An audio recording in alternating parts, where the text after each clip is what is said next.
క్యాతన్పల్లి మున్సిపాలిటీకి జరిగినటువంటి ఎన్నికల సందర్భంలో ఆనాడు అక్రమంగా మా బీఆర్ఎస్ పార్టీ నాయకుల మీద కేసు పెట్టి మమ్మల్ని జైలుకు పంపించారు మంత్రి వివేక్ గారు. సో అప్పుడు న్యాయస్థానాన్ని మేము బెయిల్కి సంబంధించి ఆశ్రయించినప్పుడు న్యాయస్థానం కండిషన్ బెయిల్ ఇచ్చింది.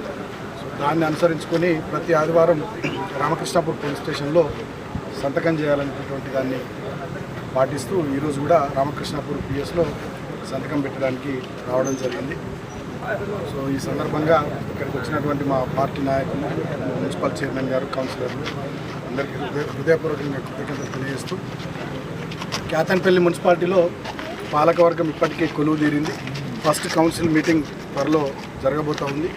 సో నేను క్యాతన్పల్లి మున్సిపల్ పాలకవర్గాన్ని కూడా నేను ఇప్పటికీ వాళ్ళని కోరినాను.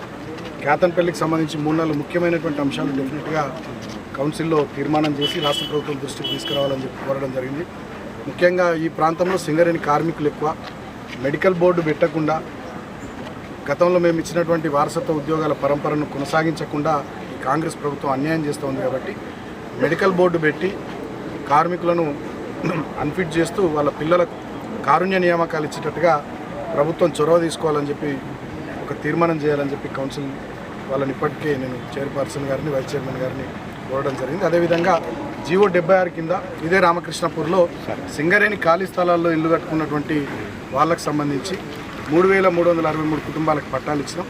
ఇంకా కొన్ని పట్టాలు వాళ్ళు అప్లై చేసుకున్నారు, డీడీలు కట్టుకున్నారు, అవి పెండింగ్లో ఉన్నాయి.